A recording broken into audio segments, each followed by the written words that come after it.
we're back for another episode of the Kay and Isaac podcast. Welcome back, everybody. Now, obviously, for us, today is Monday. This will get released on a Tuesday. But that means sports. And there's been a lot happening in the sports world. Lots of sports. At least in the NFL world today. Yeah. So, a huge day for free agency. I just want to start off with this statistic that I just heard because I was watching like the Pat McAfee show where they're releasing everything about it. And they said towards the end, and they don't know if it's the conclusion for today. Today's free agency ran pretty long. Like typically around noon, like you get all the deals done by noon, maybe a little bit trickle over after. They've still been hammering it out, and it's almost 3 p.m. today. But they said that we are either almost to or over $2 billion in free agency money that's been handed out. That's a lot of money. $2 billion. Wow. Now, I would not have thought that. Just with that fact alone, now, I don't want to be that guy. You know, I would say anyone who's making the bag, congratulations, good for you. You know what everybody says, I don't want to be that guy. They're being that guy.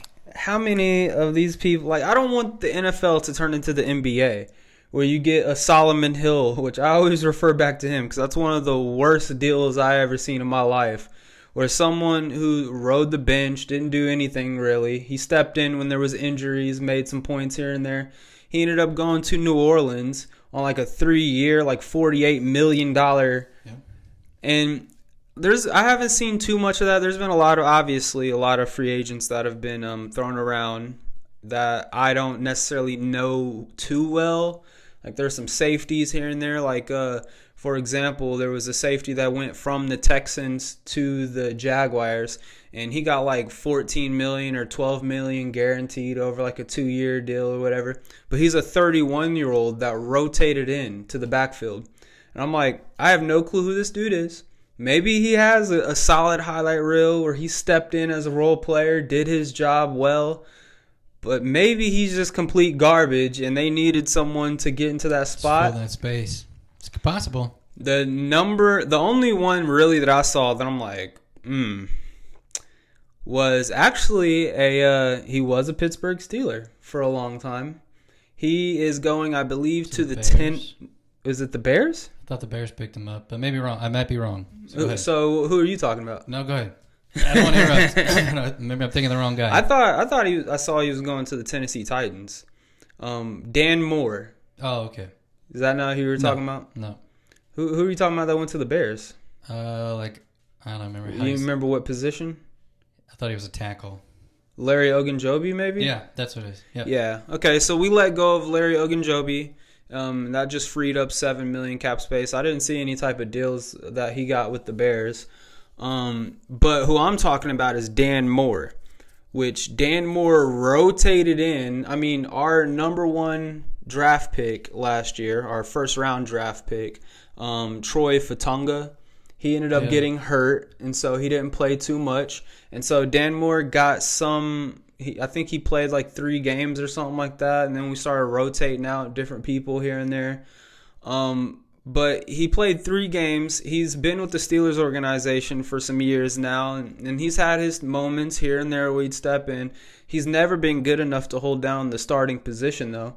I mean, we draft early, I wouldn't say early, 20th around the first round picks, and they come in and immediately replace him. So that should show his value. And I believe to the Tennessee Titans, he just got a 3-year, $48 million deal. And some of that's guaranteed. And I'm just whoa. Okay. Yeah. I would, if I was the Steelers and he was asking that to stay with the Steelers, I am closing the door behind him on his way out. There is no way. Well, it shows they're planning on starting him, and they're putting a lot of faith that he's going to be able to stay in that position and stay healthy and do his job. Which I believe he's maybe 27, 28 years old. He's getting up there, I guess, towards his prime. Yeah. NFL years, it's kind of pushed down, especially linemen. So really, 27 is your prime. And then once you start hitting 30, you're kind of going downhill a little bit.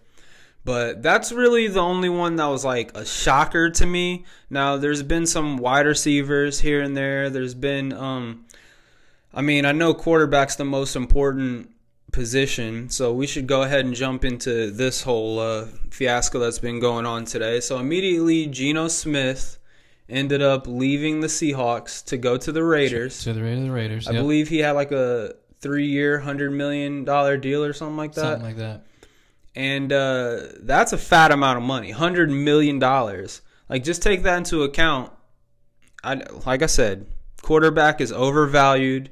It's supposed to be overvalued. It's the most important position on your offense. But for a dude like Geno Smith, who hasn't really, it's not like he's a playoff quarterback. Like, he's guaranteed to get you at least to the playoffs. $100 million is like at least 2 other high valuable contracts that you could have on your roster. I mean, Dan Moore just got $48 million, so that's kind of crazy. Apparently, they're just throwing money around. But there's been plenty of other trades that have happened today that are a fraction of that $100 million that could impact the game in a different way, obviously, but just as much as someone like a Geno Smith would. So kind of crazy in that regards. But that started the trickle effect with all these quarterbacks. So Geno Smith going to the Raiders freed up a spot over with Seattle Seahawks, where Sam Darnold decided to leave the Vikings and go to the Seahawks. For a lot of money. 3 years, I think $110 million, something like that. Yeah. That to me is just like... I'm going to make a prediction. Can I make a prediction? Go ahead. Yeah, and you can get mad at me all you want to. But I'd say that 3 years, Sam Darnold doesn't get that team over 500 all 3 years. I think they probably run a 7-10, 8-9 record. Mm-hmm. Probably don't get into the playoffs. I mean, he doesn't have the same team as he had at the Vikings. So I don't know what you're expecting out of him, but yeah, I don't think he gets the run. And then obviously after the first year when they go 7-10 or whatever it would be, then they're like, whoa, was this a good... Let's draft somebody. Yeah, was this a good pick? Should we have done this? Should we maybe put him as a second string guy so that we can really work in, a rookie and try to dude, that's a lot of money. It's going to be a similar conversation, and it's guaranteed a lot of money. That's a lot of money to be a second string guy. Like, you have to ride that out for 3 years, but I don't see it playing out how they want it to be. Now, I could eat my words at the end of the season next year, and I'll admit if I'm wrong. But again, I see a maybe breaking 500, but probably less than that. Well, I mean, let's get into this because obviously I don't know what Sam Darnold's thinking. He knows obviously a lot more about his situation than I do. So, but I don't think it's up to him. I think he's just trying to find a place to play football. I guarantee you what would happen in a scenario like he's getting offers from multiple teams. And I guarantee you even the Vikings probably gave him an offer, but it just wasn't no fat $100 million, yada yada guaranteed contract that he would want. But like at what point is it all about the money? Because you're leaving a Vikings team that made it to the playoffs. You're leaving a Vikings team with arguably the best wide receiver in football, and then a good surrounding cast around it, a solid defense on the other side of the ball.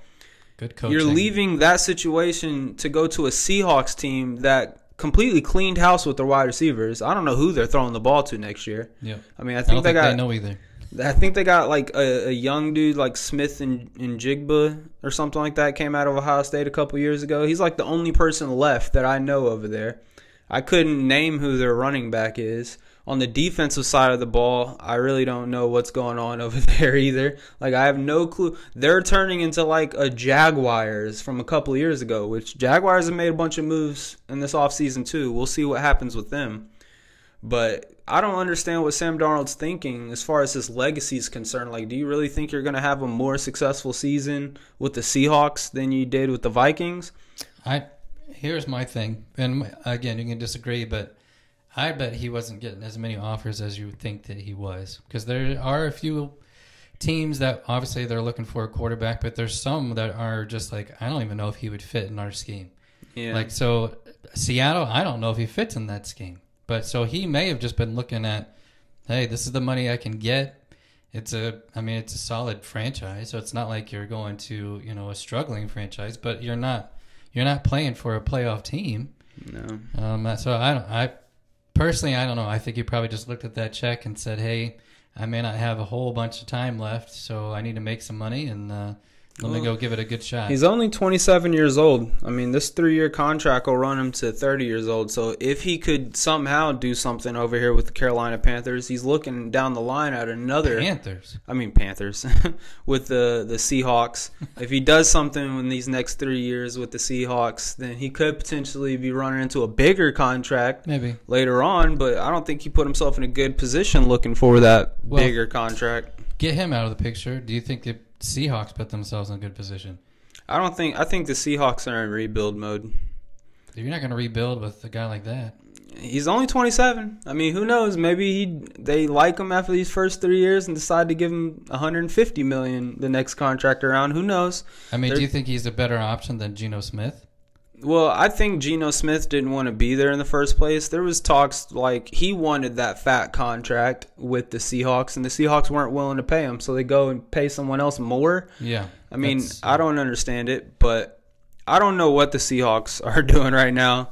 Like I said, they're reminding me of like the Jaguars a couple of years ago, where they're making moves here and there, fat contracts to players who don't necessarily seem like they've earned it. Like the whole Christian Kirk wide receiver fiasco that happened over there. They pulled in Evan Ingram. Like they pulled in some pieces that seemed like they would be solid at the time, paid them big amounts of money, and then it just fell apart. They didn't do anything with it.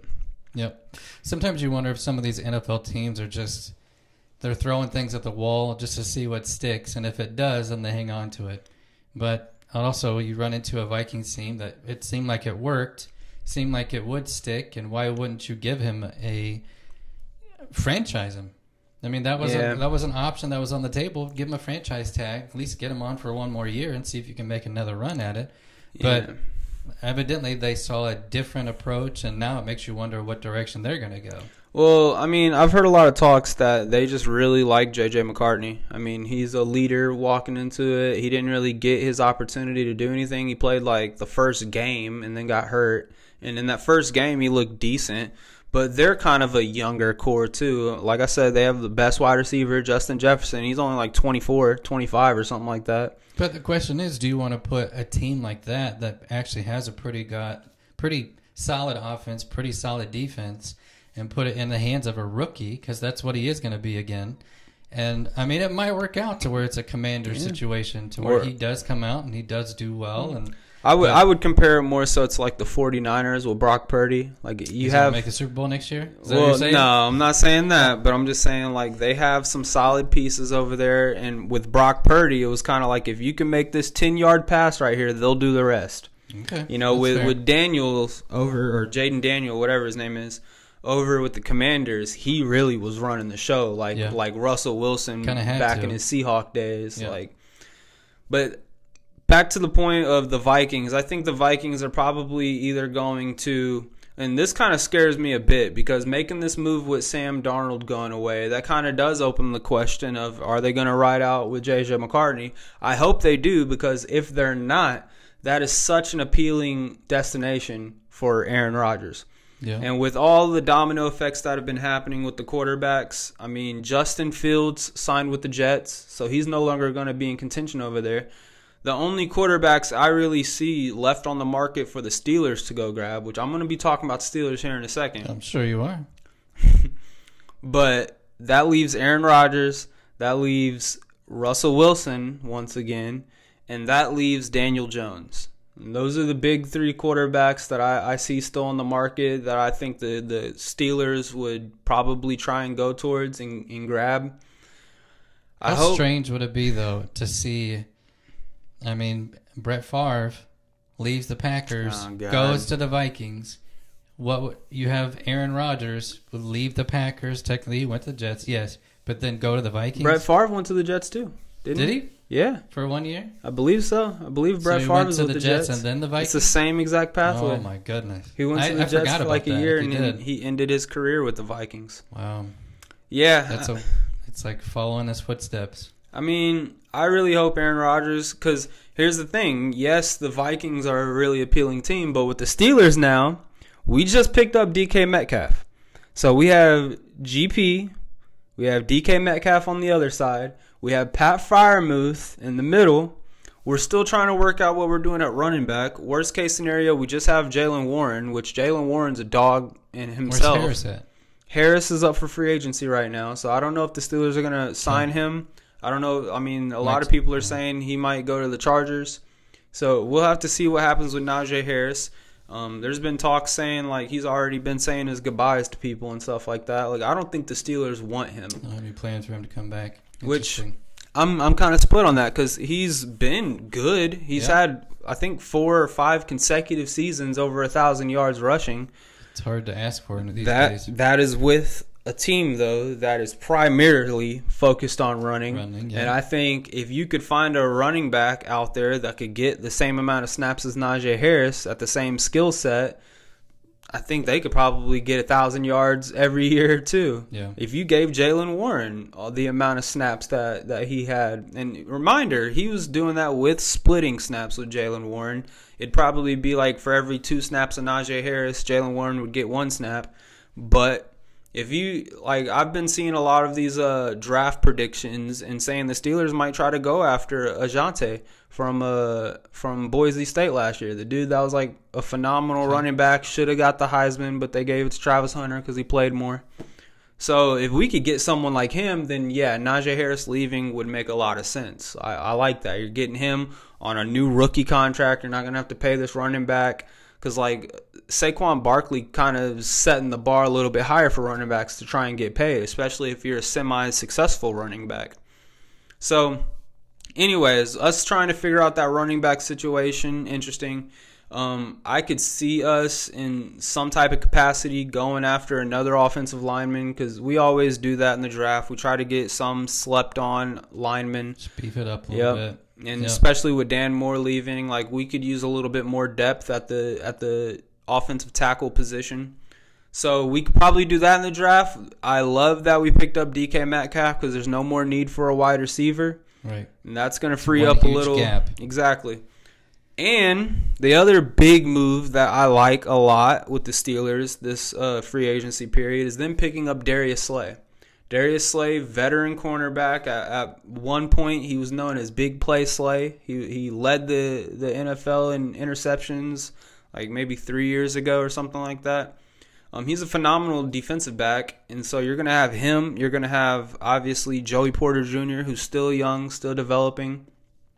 You have Minkah Fitzpatrick on the back end, and I've been saying it all season long. I've been saying it, before even the season started. I knew it would probably be a weak spot. Now, I thought we would have been able to patch that up with bringing in Dante Jackson from the Carolina Panthers, but he was born and bred with the Carolina Panthers, so he brought in that type of mentality. He was not a hard-working cornerback like Joey Porter was, like a lot of the old Steeler cornerbacks have been. And so if we can bring in Darius Slay and he can actually hold his own on the other side of the field, I think that's going to really beef up our pass defense, which is what really rocked us on the defensive side of the ball this year. As far as us letting go of Larry Ogunjobi, we might have a little bit of a hole on the defensive line. Cam Hayward's going to come back, so we'll have him plugging it up. We still have the edge rushers. I hope we give TJ Watt a pretty fat contract to keep him around. I know we have Highsmith for a little bit longer. So, and then even worst case scenario, because I think TJ Watt is still here this year, but his next year is up for free agency if we don't re-sign him. But worst case scenario, we still have Herbig, which I think Herbig is super underrated since he comes off the bench. But every time he comes in the game, he's getting sacks too. So he could be someone that fills in if we don't decide, which I hate to even say, if we decide not to give TJ Watt a super fat contract. I don't know why they wouldn't. Unless he just wants to shop somewhere else. I think that would be the only reason he'd go somewhere. I think that he would want to stay with the Steelers. I just don't know if the Steelers would be willing to commit so much money to him when we're going to have so many people up for re-signing coming up in the near future. I mean, Patrick Queen's not going to be around forever. We only have a couple more years with him. We're going to have Pat Freiermuth. I think he got a fat contract a couple years ago, but it's not like super fat. Yeah. And if we want him to stick around, he's still young, like 26, 27. I mean, we like our tight ends. We don't like too much change at the tight end position. If we find a quarterback. Well, let's go back to the Aaron Rodgers conversation, because I think it's worth talking about. So, obviously, Mike Tomlin is used to a veteran quarterback because he was with Ben Roethlisberger for almost his entire career, I think. Mm-hmm. So, he's used to that kind of play. He's used to a pocket quarterback. So, that's what Roethlisberger pretty much was. So, yeah, it would probably make sense for Aaron Rodgers to really, really look at what the Steelers would look like. The only thing that I think is a problem is Aaron Rodgers. He's got a massive ego. He's got a giant head, and he thinks that he is worth maybe more than what he actually is. And I don't know how much football he has left in him. The games he played with the Jets were decent. I mean, he had a couple good games. The stats were pretty good.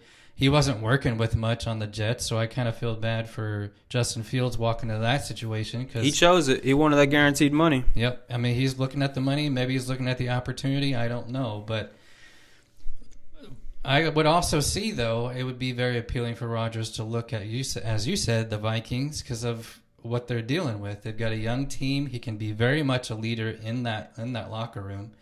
He's got a coaching staff, I think, that would trust him to be able to make decisions, and they would be able to know how to use him in the best way possible. So to me, that's not an easy pick by any means. I understand clearly you're a Steelers fan, as am I, and so you'd want the best possible quarterback. But as in his situation, I wonder, this is just my wonder, and you can comment on it, I wonder if he would butt heads with Tomlin on multiple occasions because he's wanting to do what he wants to do. I don't think so, man. I don't think anybody coming into the Steelers organization would be butting heads with Mike Tomlin. I think it's very, very well known that he's the best, if not one of the best coaches in football right now. And he's coming into a system where it's like, if you play your role, then the team will win because everyone else will be playing their role as well. I feel like Aaron Rodgers going into that Jets situation, first off, he was dealing with inexperienced coaches. His offense coordinator was someone he basically handpicked to come with him. Like, who do you think's wearing the pants in that relationship? You know what I'm saying? I think he also had a young core over there to a certain degree, but he brought in Devontae Adams, who was like his buddy. Like, I feel like Aaron Rodgers with the Jets, they were giving him way too much. And I think that's where the whole ego thing came into play. Like, look back. So almost a similar like a Russell Wilson with the Broncos. Kind of got the same feel. Because, I mean, they pretty much gave him free reign and everything on a silver platter as soon as he moved into that situation. I think Russell Wilson with the Broncos, though, like, he was just coming off of a very successful career with the Seattle Seahawks. And I think he was going into that Broncos locker room kind of complacent with his career. Like, all right, I'll do a Peyton Manning. I'll just ride it out here. We're going to get the success. It's whatever. And he got hit with a brick wall. I think Aaron Rodgers, him going to the Jets organization, was more so because he was starting to get frustrated with the Packers and how they weren't winning like that. But if he comes into the Steelers organization, I think it'll be good for him. It'll almost be like Russell Wilson coming to the Steelers organization, where it's kind of like you got to humble yourself a bit and realize there is a better team around you than most other. I mean, I'm not saying the Steelers have the best supporting cast. We probably have the best wide receiver duo now, but I'm not saying we're the best team or anything, but he's going to come into it knowing that the defense is going to be able to make plays to keep us in the game. Our run game is going to be a pinnacle of how we do our offense, and you're going to have opportunities to spread the ball out now to 3 very high-value targets. But some would argue that the Vikings offer him that same scenario. Yeah, and that's the thing. Vikings are a very good destination for him to go to as well. Well, the Steelers have made a decision on one aspect, and that is Fields, they're not going to stick with him. So clearly he's gone. Mm-hmm. Everybody kind of thought that would be the opposite, that's actually who they probably would stick with and just build around him. Because like we talked about in the last podcast, I think the one before and maybe the 5 before that, is that he had a great start to the season, and he did pretty well, and they never should have made that switch with Wilson, even though he got healthy. They probably should have kept him in, let him keep playing, and let him keep driving that team. They chose to do something different. So, again, they chose to do something different. Now he's out of the picture. Clearly, you cannot have Wilson and Rodgers at the same time. So you've got to make a decision on what you're doing with Wilson. And if they move on from him, then clearly you know they're going after one of these other quarterbacks, whether it's Aaron Rodgers or Daniel Jones. Which Daniel Jones doesn't make any sense for anybody, I don't think. So I don't know if I don't see him as being that. But I would say if you see Wilson move, then Rodgers is the play. Well, I think if Rodgers does go to the Steelers, I think that the Vikings would stick with J.J. McCarthy, and I think Daniel Jones would probably go to the Colts. And he'll try to have Don't want him. He'll try to have like a training camp battle with AR over there. No, just keep him. But a lot of potential. I think ultimately, though, the way the Steelers are set up, like we could find success even with a drafted quarterback. I mean, I think there's we'll have possibly at least an opportunity to grab one of these quarterbacks coming up, because there's probably about 4, maybe 5 solid ones that I think could go first 3 rounds. And we're not going to get Cam Ward. We're not going to get Shadur Sanders. I know that. Yeah. That other dude, I think his name's like Hurst or something like that. The Steelers are kind of eyeing, but there's new mock drafts that have him going in like the top 10 picks as well. Yeah, no, not the Oregon dude. Oh. I think he played for like Kentucky or some small, or maybe it was like Auburn. I forget what his name or Oregon who guy's he's at. good too. I don't know when he's gonna go. Yeah, but he's only like 5'11", and he's I mean he's good. I think his name's Daniel Gabriel or something like that. He's good, and we'll see, but he's not projected to be a high draft pick. Other than that, though, you got Jalen Milroe, which I think the Steelers are secretly eyeing because he's projected to go late second, maybe third round. And if the Steelers can get that beefed up first rounder, we just traded away our second rounder to get DK Metcalf. If we could somehow make a move to trade up, or if he falls back to a late third round pick, I could see that being a very valuable third round pick for us. Ultimately, they're probably going to have to draft somebody because right now our quarterback room is empty. Yeah. We're going to have to sign someone. Maybe we find some backup that's also in the free agency, and then also draft someone that's can develop for some years. Okay. Take your Steelers hat off. Look at both teams. I said figuratively. You don't have to actually do it. Steelers, Vikings. Who is in a better position to make a run for the Super Bowl? Steelers. Yeah, because you got to remember, Vikings are over there in that super competitive NFC, which Eagles have been being picked apart. Everyone that was up for contract for them is getting fat contracts for other teams. Yeah, so they won't be the they same couldn't keep team all next of them. year. Yeah. But they're still a stacked team. Yeah. They still have Saquon, still have Jalen Hurts, A.J. Brown, Devontae Smith. Like, their offense is still going to be scoring. Commanders over there, I mean, they looked phenomenal last year. They're going to be making a run. They're only getting better. And then there's some other teams here and there that are making moves left and right to try and be able to be in contention over there. I still wouldn't rule out the 49ers even if Christian McCaffrey gets healthy, man. Yeah, maybe. They still have Brandon Ayuk, so that's a wide receiver or a running back. Brock Purdy's going to be getting in the bag here soon. And great coaching over there. Chargers are trying to I think Chargers in the AFC. Rams. I mean, let's talk about the Rams. Re-sign. Not only did they get back Matthew Stafford, but they picked up Devontae Adams with them. So now you have Devontae Adams and Puka Nacua. Yep. I mean, they're always going to be in contention as long as Sean McVay's over there being a mastermind. So the Vikings are good. Don't get me wrong. And they're over there with the Packers in their division. They're over there with the Lions in their division. Yep. If you come over to the Steelers, I mean, the Ravens haven't really made any moves, and it's always neck and neck between us and the Ravens when it comes to the AFC North. If you start looking outside the AFC North, I think the Chiefs are probably going to be on a downhill trend at this point. You still have Patrick Mahomes, yes, but they're only getting older. Travis Kelce is only getting older. That defensive line for them that's been so notoriously dominant, I mean, they're getting older. Chris Jones is getting older. Yep. So We'll have to see what's happening over in the AFC. There's obviously some good teams over there, but I don't think they're as competitive as the NFC is. So for as far as just success, like I think if he were to come to the Steelers, we're at least making the playoffs, right? We can make the playoffs with anybody. He's at least going to have that opportunity. If he goes over to the Vikings, like the Vikings have up down years, they have down years, and with the division with the Packers and Lions, like all it takes is a 3-game, 4-game skid, and you could find yourself not in the playoffs. Sure. We lost like 5 in a row at the end of our season. We still made the playoffs. Yep.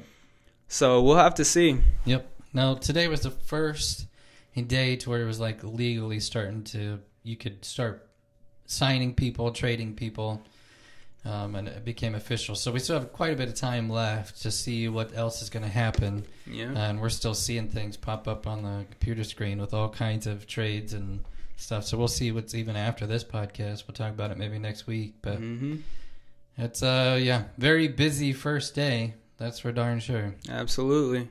I mean, I made a list of a lot of the crazy ones. I mean, you saw that Josh Allen got like $300 million. He did.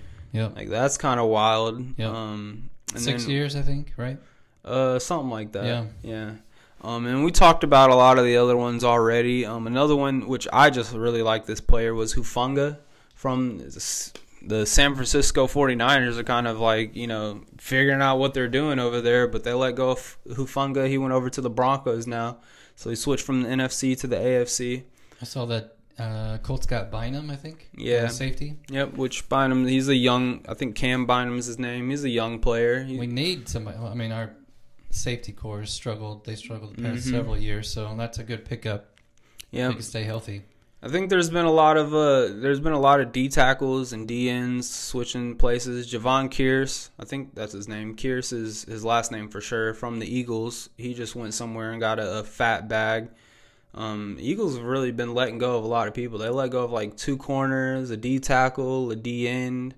Sometimes that happens with some of those championship teams. I mean, people realize, hey, I was just on a championship team. Now I can go and start demanding all this money to just make some more money and play somewhere else. Yeah. I mean, I get it. I don't like it, but I understand it. Well, it's shaping up to be an interesting next year for NFL. Like we said, just almost like it was this year. Either almost or over $2 billion. That's so much money. $2 billion handed out to these players to switch teams, put on a new jersey. Hey, you can pay me $30 million, and I'll be a tackling dummy. Yeah. I'd last for like one day, but I'll do it. $30 million. Give me some money. You could probably be like a kicker. There's a lot of kickers that are really shaped like you. No, my legs are too small. Maybe a snap holder. Catch it, put it down. I'll be the towel boy. I'll just. I bet they're getting paid. I bet they're getting paid about $14K. I bet it's more than that. Speaking of getting paid nothing, basically, according to them, the WNBA and Angel Reese have been talking a lot about this upcoming CBA, I think it's called, meeting that they're going to be having with the players. You can stop talking to her.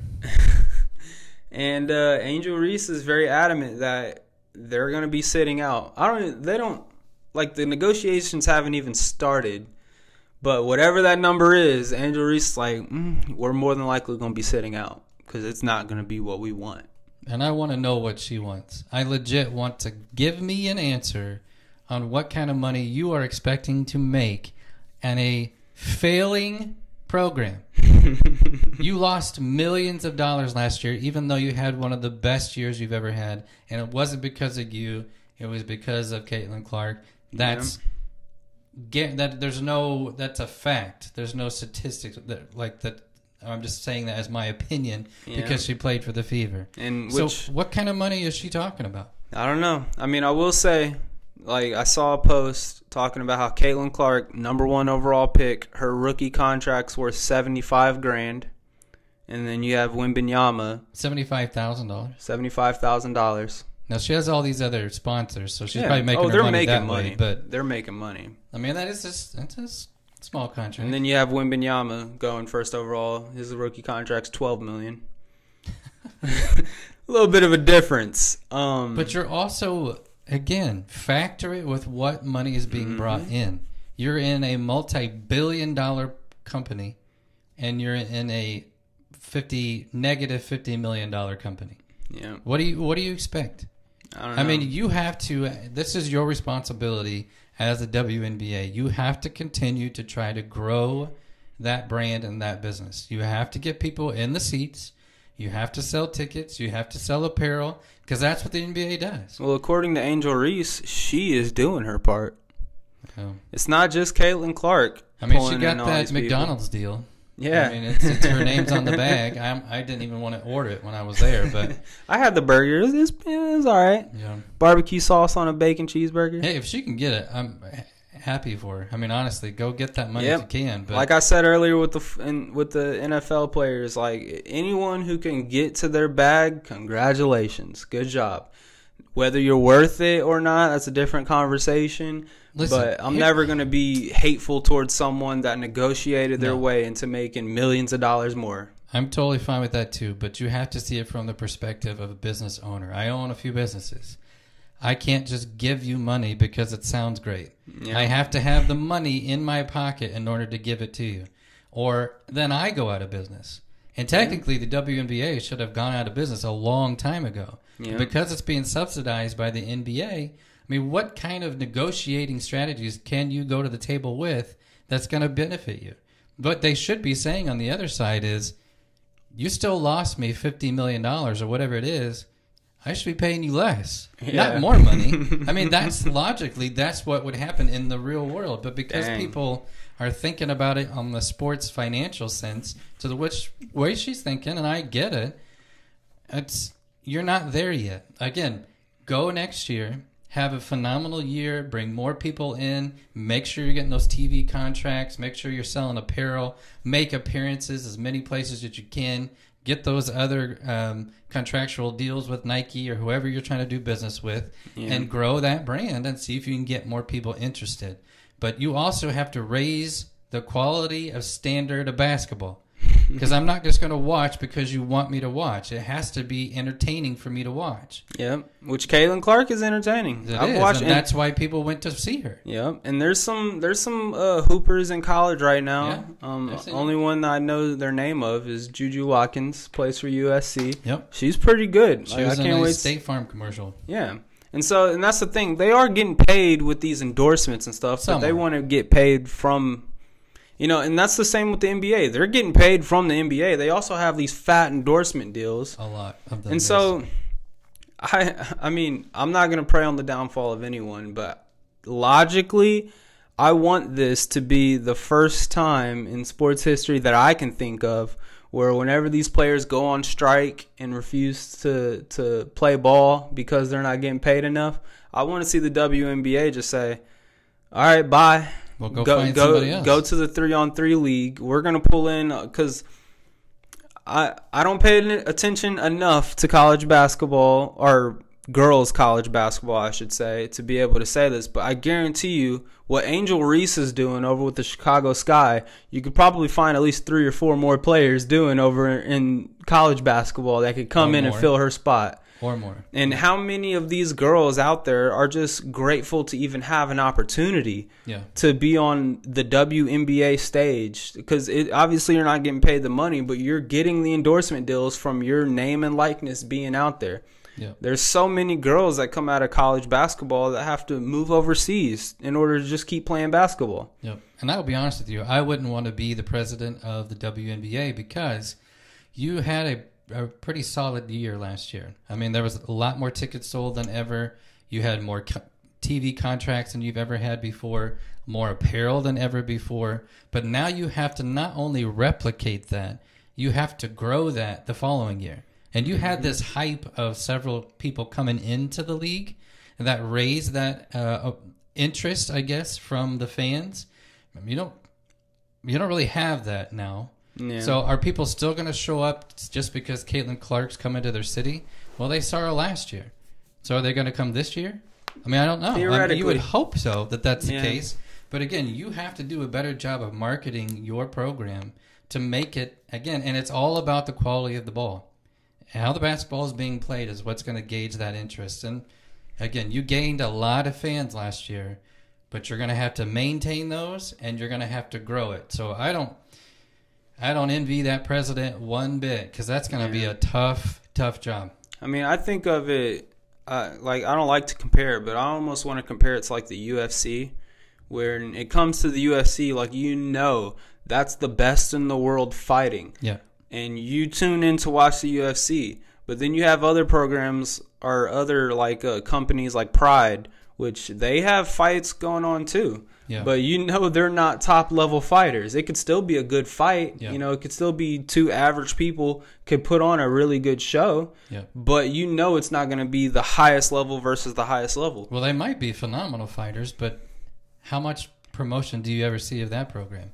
Yeah, I hardly ever see it. Like, that's the thing. Even with all the promotion that you could give them, when people actually tune in to go ahead and watch it, you can tell. Like, and that's the thing. Last year with the WNBA headlines were everywhere. Everywhere. Like, every single time I looked at my phone, there was an ESPN thing about Caitlin Clark doing something. Like, Caitlin Clark hits 2 3-pointers in a row. Okay, like, how many NBA players hit 2 3-pointers in a row? But whatever. Yeah. But when it comes to actually watching the game of basketball, if you watch 3 NBA games and you watch 3 WNBA games, it's very clear which one's more entertaining, which one's more high action, which one has more suspense involved with it. It's typically the NBA games. Now, NBA is not perfect. They have some things they need to work on as well. Yes, they do. But which we talked about. The lowlights of the WNBA versus the lowlights of the NBA are vastly different. Yeah. The highlights of the NBA versus the highlights of the WNBA are vastly different. Now, you could have 2 teams in the WNBA. Obviously, they're not as good as the NBA, but they could be competitive. They could be entertaining to watch in its own category. But right. You still know that the NBA, if it has a game like that where they're vastly competitive and it's a close game and stuff like that, that's going to be more entertaining with what you're watching. And when it comes to something like that, I mean, you can't hate a viewer for wanting to watch the thing that's more entertaining. Yep. It's just like I said, the UFC. The UFC has reached so much success because they've done a great job of bringing the best talent from around the world to come into their program. When it comes to Pride, they still have a bunch of people from around the world, but they're not the best. And you can tell that when you're watching them. It could still be a great fight, but they're not going to be as high level. So when it comes to the WNBA trying to get to their bag, like I said, well, I'm very get to your bag. Yeah, I'm interested to see what they're going to ask for. Now, obviously, that's going to be behind closed doors, so we may never actually hear that number. Yeah. But what are you going to go to the table with? Because I feel like you're not coming. You don't hold the cards, dude, as don't. Somebody said a few weeks ago. Because you don't really have the cards. I mean, to be honest with you, you're not coming to the table with unless you just have some suggestions of how you're going to solve the problem to make sure that you're not losing money every year, because it's not a great business move to up people's salary unless you're making the money to do so. My advice to the women of the WNBA when it comes to these negotiations is don't let Angel Reese talk. You need to have a spokesperson who understands their place. Understands the value the aspect of it. Yeah, because Angel Reese, in my opinion, has this. Trying not to get in trouble here, has this ego about her that she's entitled to some more than what they're giving her. Yep. And I've never seen a WNBA player with more lowlights than her. Of all the missed layups. And 6 rebounds in a row. This is her 10th game with a double-double. She has 11 points and 12 rebounds. But 6 of those rebounds came off of her missed layups. I mean, and it also speaks to the other team. They allowed her to get 6 offensive rebounds after she missed layups. Yeah. So we'll see. Watching some of these girl basketball games, man, it just infuriates me. Because I've coached girls basketball. I understand the different levels at play when it comes to girls and boys, but making a layup is something that's fundamental to the game. And anybody can do that. I've coached middle school girls that can consistently make layups, and to see some of Angel Reese's highlights, she's not worth whatever I think she's going to be asking for. I promise you that. And there's a lot of college girls that could probably do better than her. But she came into this class with Caitlin Clark, and they painted her out to be a rival of Caitlin Clark, and that's why they're trying to smoke fan the flames a little bit, create some smoke in there to where she's as good as Caitlin Clark. That is not the case. No. It never will be the case. Nor the same draw. I don't want to sound like a hater. I know I sound like a hater right now when it comes to Angel Reese, but I think everything she's been doing since she's gotten the league has been bad for the league. I don't think it's been good for the league. Her rivalry wasn't even really created by her. It was created by ESPN. Yep. It was created by all these people. Ever since Caitlin Clark with Iowa took on LSU, that's when they yep, and that little ring point right there. They're like, oh, we found it. A white girl playing for Iowa versus the black girl playing for LSU. One's going to Chicago, one's going to Indiana. We're going to bring that same energy from college to the WNBA. That's why we have to draft her. Didn't really translate. They tried to make it translate. Yeah. They really tried. And I give them props to it. You got to work with what you're dealing with. But yep. Like I said, we in long term, I hope it works out for the WNBA because there are good fans for it, and you want them to do well. But I just don't know if this is the right time. Like, timing's everything when it comes to everything business. Yeah, is this the right time to come to the table? And if you honestly, if they go on strike or something, that might. I don't want to say it, but that might be the end of them. I don't want to be a hater, but let them go. Yeah, I mean, it might, or the program's done. Mm-hmm. They say, well, you know what, we're just not going to invest in this anymore. Why would we if you guys are not going to be, Now, what would you do if Caitlin Clark was a part of that? I would say the exact same thing.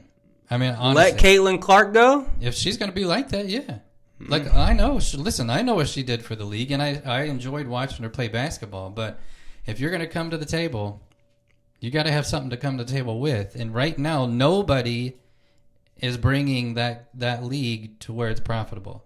Nobody. And that's the part that has to change. And unless you're going to come to the table with solutions instead of, hey, I need more money, I wouldn't listen to you. Because it's not the same type of talks that you have with the other leagues when they had their strikes. When the NBA had their strike way back in baseball's done it 2006 or something like that, where even Kobe Bryant was involved with it, and the whole talks behind that was, hey, you guys are making all of this money and you're not paying us our fair share of it. Like, that was the talk of the strikes. That is not the same conversation happening with the WNBA. No. And that's what I'm saying. Like, I don't even know what they're gonna have. What are they gonna talk about? We deserve better benefits. All right, we'll get you dental care. That's fine. We want what is it called? Parental leave after we have our children. We want to have a year paid salary after that. Yeah, I don't know about that. I don't know, man, but it's kind of a mess over there. And I think they need to tread lightly, man, because they're just now starting to get a little bit of juice. If they bite off more than the food that they're being given so far, they could lose it. That's what I'm saying. Like, if they lose, instead of 50, as it was last year, they lose $75 million next year because they paid all these players.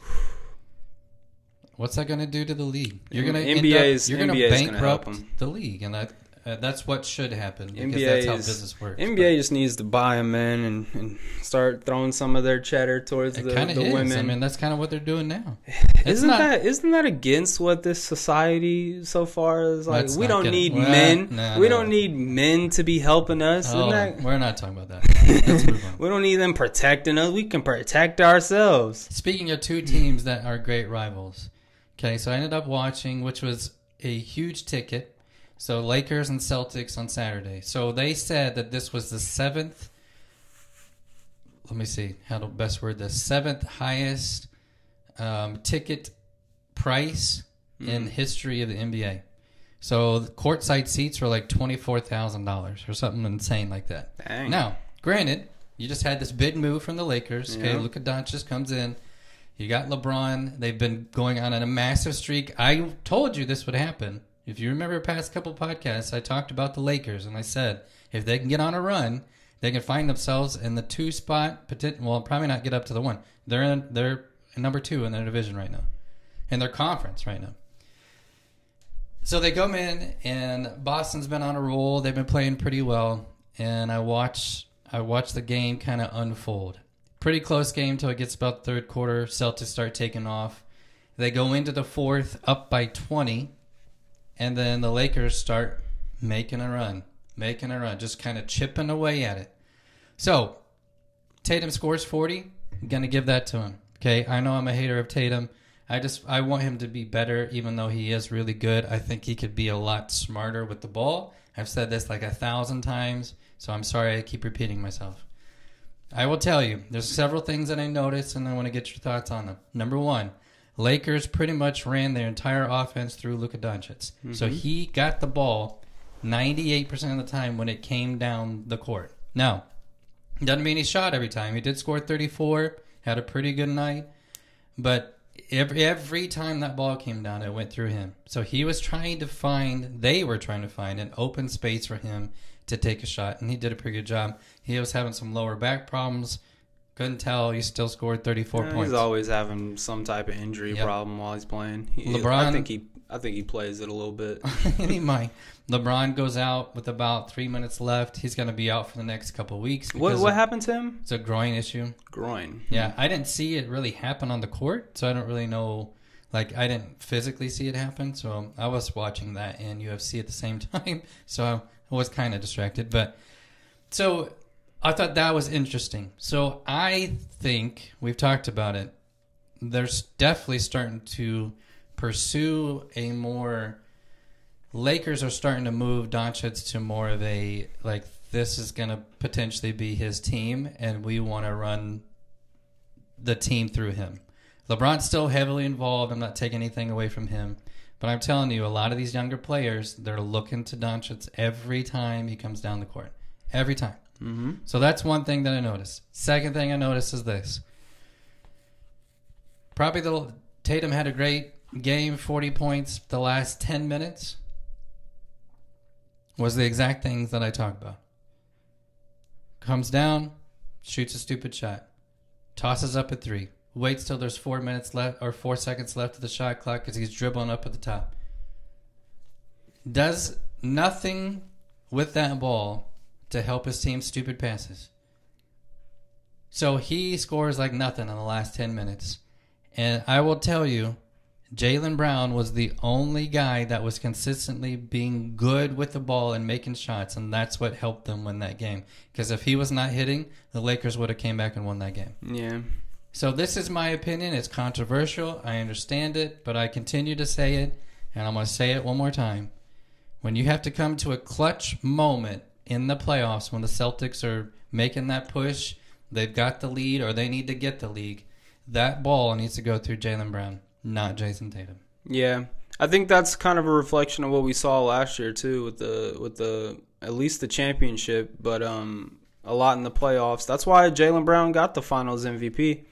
I mean, I think that if you were to sum up both Jaylen Brown and Jason Tatum, Jaylen Brown is kind of the wait on the wing, let you do your thing when all the cards are falling. I'm going to stop focusing on defense primarily. I'm going to be able to score the ball.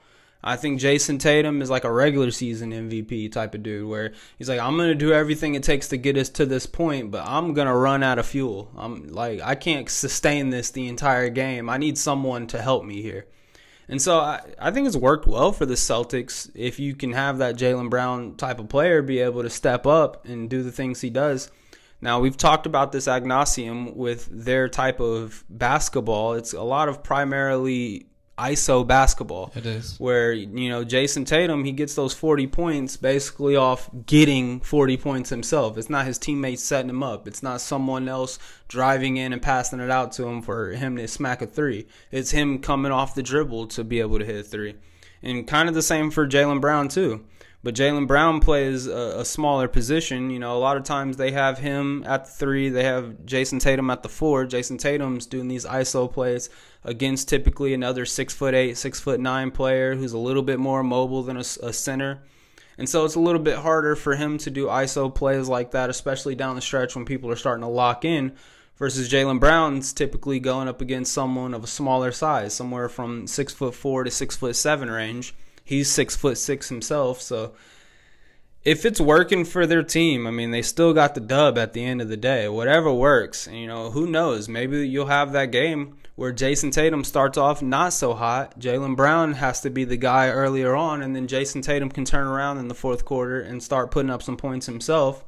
But it's a team game, and if it is just Jason Tatum and just Jaylen Brown, like I've discussed before, their playoff run last year was pretty easy. They faced a lot of teams that had issues with injuries, and so you can kind of get away with that when star players aren't involved and they can't match the firepower that you have on your side of the ball. But if they faced a fully stacked, like Cavs team, for instance, that can play defense on both of those players, because they picked up DeAndre Hunter and they have Evan Mobley. Those are two giant wing players that could guard Jason Tatum and Jaylen Brown. And then on the other side, they have Donovan Mitchell, who's going to be going up against the guards for the Celtics, which they're just out there primarily for defense. I did see that Derek White and Peyton Pritchard put up like 80 points combined the other day, though. So they have role players that can fill in when they need to fill in.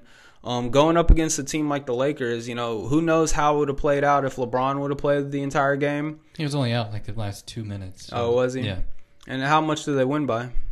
I think it was like 7 or 8. I mean, they're up by 20 at the beginning of the quarter. So yeah, he could have maybe. I mean, seven points can happen fairly quickly. So who knows? But when it comes to the Lakers side, Luka Doncic has to be that dude, because Luka Doncic is the most talented player on that court.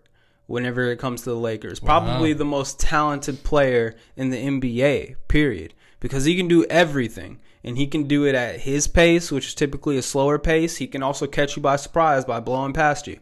Now, a lot of LeBron fans are going to be very upset with what you just said. Now, I say Luka Doncic is the most talented. LeBron James is the most dominant. Physical. He's the most enforcing. He's the most like, I will not be denied if I need to get a bucket in these last 2 minutes, which he has missed a lot of game-winning shots. I think he's like 1 for 28 or something like that since he's been with the Lakers. Fantastic flopper, so he'll draw the foul and get the free throws if he needs to. Yeah, but if I have someone that I want to shoot a game-winning shot, obviously it has to be Luka Doncic over LeBron. Yeah.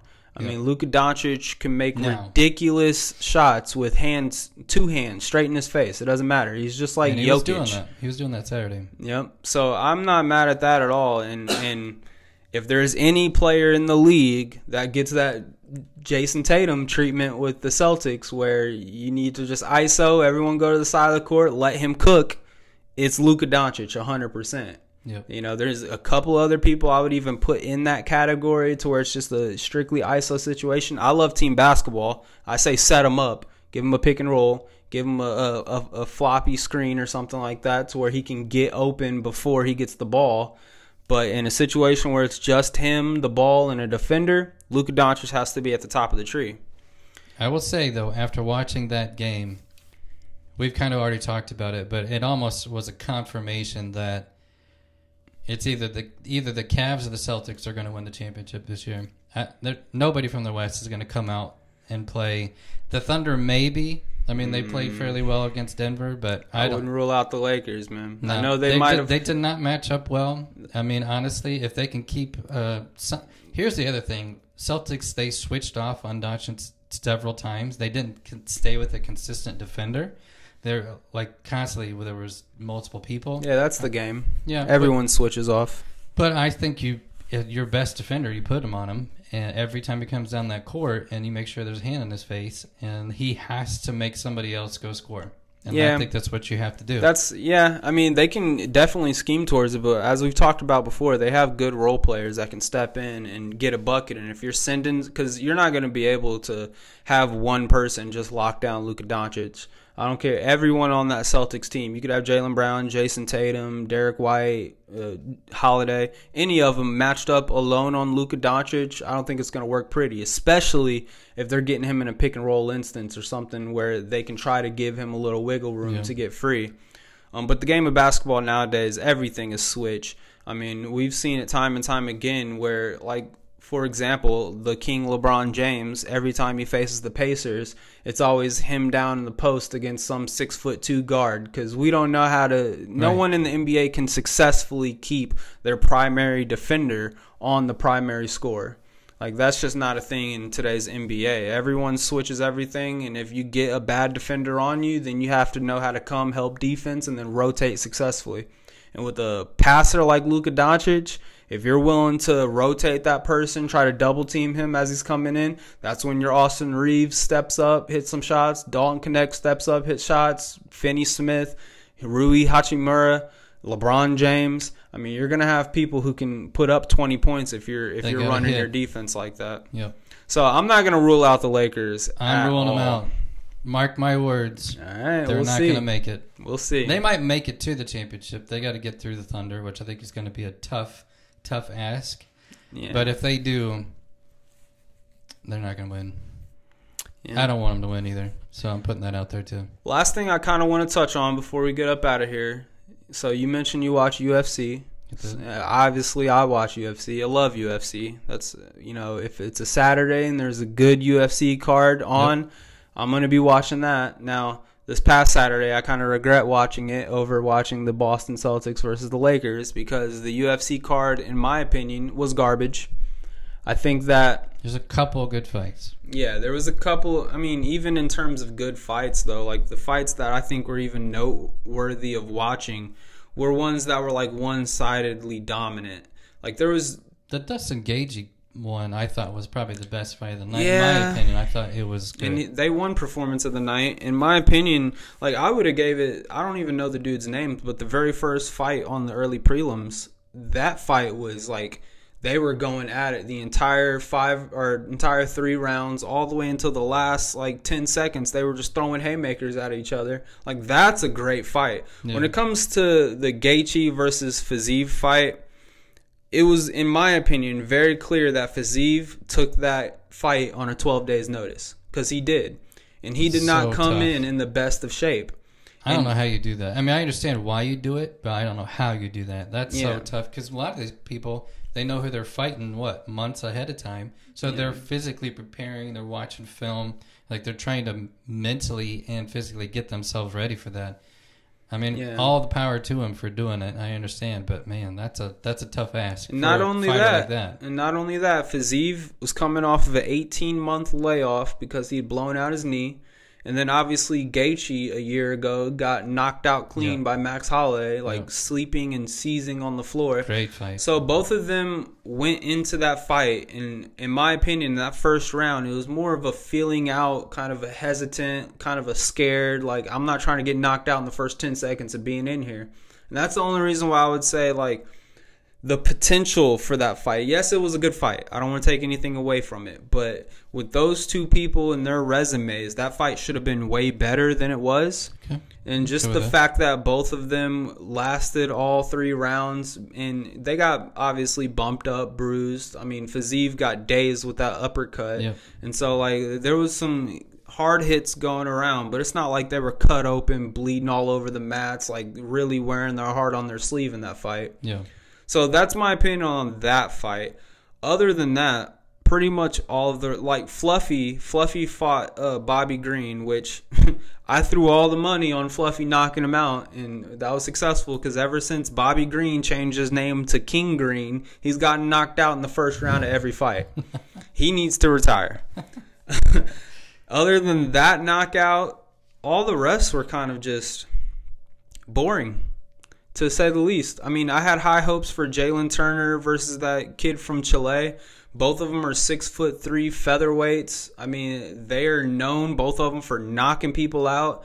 And in the very first round, Jalen Turner somehow found himself on top of the Chilean kid. It's like Ignacio Batamunez or something like that. I don't know his name fully, but Jalen Turner, who's a knockout artist, found himself on top of him on the ground and ended up getting put to sleep. Well, I guess he tapped before he got put to sleep, but he got caught up in a leg triangle. And so that ended it was quick. It wasn't what I wanted. I wanted a slugfest between two very tall featherweights for their division. And then Jalen Turner decides he wants to retire at 29 years old. Like, when I see stuff like that, I'm like, oh, what a decrescendo, whatever it is from your career. Like, you're ending on a period. You're not ending on an exclamation point. Yeah. And then, obviously, the big one that I would like to talk about before we get out of here, Alex Pereira versus Ankalaev. Alex Pereira, who's been painted as, like, one of the GOATs.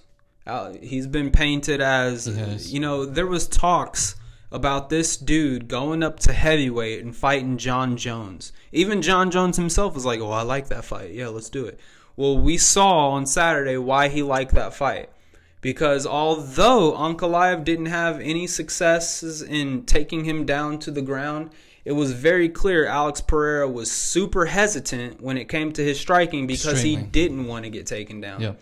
And if you look at the cards, like, the two things I want to say about this is Alex Pereira should have been more aggressive. Like, this is a fight. You need to go out there and show your dominance. You shouldn't be hesitant towards the contender coming in. Obviously, it's easier said than done. I'm not a UFC fighter.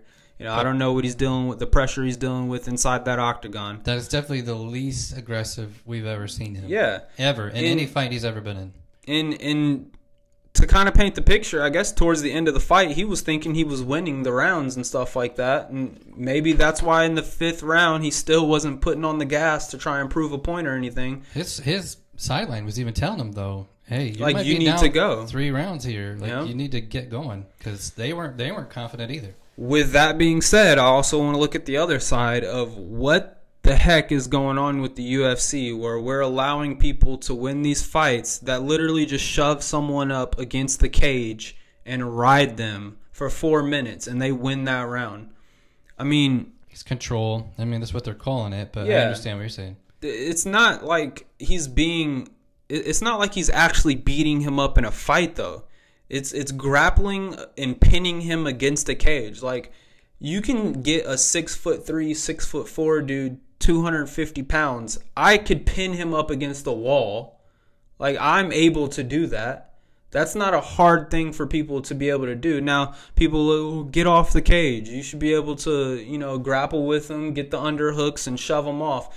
When you're at the UFC level, anyone with average grappling skills should be able to keep you pinned against the cage, at least for enough time to be able to have the grappling control time in the round. And that's what he was doing, Ankalaev. He was riding him against the cage. He did try to take him down unsuccessfully 12 times, but he realized if I can just keep him pinned to the cage and throw some knees at his legs, I'll get some strike points and I'll win. And I'm not arguing that he shouldn't have won that fight. He should have won that fight, just according to how the rules are set up. But I think there needs to be a faster time for the referee to come in, break it up, reset them, get them, because that's not the same as grappling, where someone's on the ground actually using their wrestling skills, actually controlling the position that they're in, and then the most important thing, inflicting damage. That's what should be winning you fights. That has to be the determination factor. And like you said, there's several refs that I think are much quicker to go at it than. I don't feel like there's enough definitive, like, this is the boundary. Like, UFC probably has not defined that for them. They probably have just left it up to the ref, which is a hard position to be in. But I agree with you.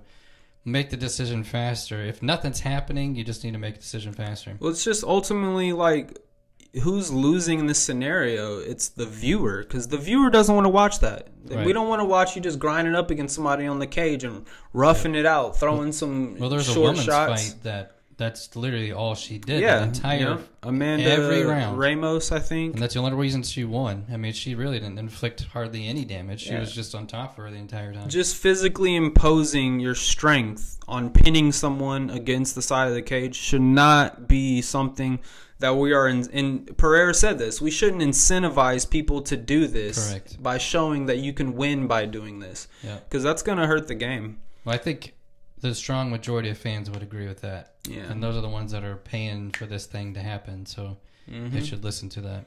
So I think Alex Pereira kind of got exposed with his wrestling there. He was not ready, and I'm glad Dana White made that clear that he is not moving up to take on a John Jones, because a John Jones would have destroyed him. Yep.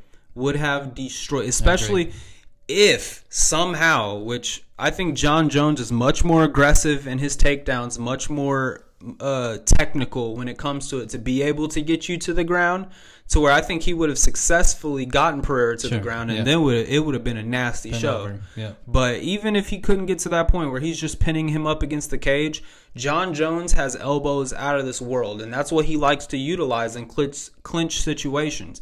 I think Pereira would have got exposed even worse than he did last Saturday. Worse. I agree. I think majority of people agree. It would have been bad. Really so, like, what's next with the light heavyweight division? I hope Yuri, I know you probably didn't see this on Twitter. He came out and congratulated Ankalaev on beating him. And then he challenged Pereira. He's like, I still don't want Ankalaev. I still want to fight Pereira, because he lost to Pereira twice by knockout. So he still wants to, like, I got to beat Pereira. Like, he views him as the dude. But if Ankalaev and Yuri Prochazka were to fight it out, Prochazka has a lot better grappling than Pereira, which will probably make him able to be more aggressive on the feet. Yeah. And obviously Ankalaev is not a stand-up threat that Pereira is. I could see that being a great fight. Yeah. I hope to see that in the light heavyweight championship coming up. But that's my spill on the UFC. It's a good spiel. I like it. You guys need, if you're not big fans to watch, I mean, honestly, ESPN's been having it to where you can at least watch the prelims. Yeah. So you don't have to buy the pay-per-view or when it gets to that point. I mean, go entertain yourselves to watch some of that stuff, because it's the amount, we've talked about it before, but the amount of skill level, the amount of training, the amount of just ability and mental preparedness that these fighters have to go through just to, I mean, it doesn't seem like 15 minutes would be that long, but when you get it, when you're in a ring like that, I couldn't do it. It's grueling. That'd be, it's very, very respectable sport, and it's very entertaining to watch. And like Dana White said, like, you're not going out there and playing a game. No. It's not a game. Like, fighting's in everyone's DNA. Like, fighting is something that everyone can, like, it has a little bit of that ancient side inside of you. I think everyone can relate to it to a certain degree. So, yeah, very excited to see, they finally announced John Jones is going to be fighting Tom Aspinall on, I think, June 29th. And then the second fight of that's going to be Islam Makhachev fighting somebody. I forget who he's fighting. It might be Ilia Topuria, actually. Okay. So Ilia Topuria will be moving up in weight to fight Islam, and that'll be a very entertaining fight, too. So, exciting world coming up. Yep. Hey, don't forget, we've got apparel. Yeah. So it's on our page. I put it in the comments every single time, so make sure you look at it. We'd love to get your support. And I will tell you, they're extremely comfortable. I wear it way too much. I probably need to wash it because I don't think I have yet. But check it out, and it's cheap. So $20, I think, for the sweatshirt. Everyone can use a sweatshirt. Yep. We're in sweatshirt weather now. It's no longer coat weather. It's getting a little bit. I mean, we're in Indiana. I know all you people from California and Florida and Mexico that are watching this. Yeah, in that case, just get the T-shirt. You'll be T-shirt. But thanks again for watching. All righty, I think that's all. Yep, that's it. All right, peace out.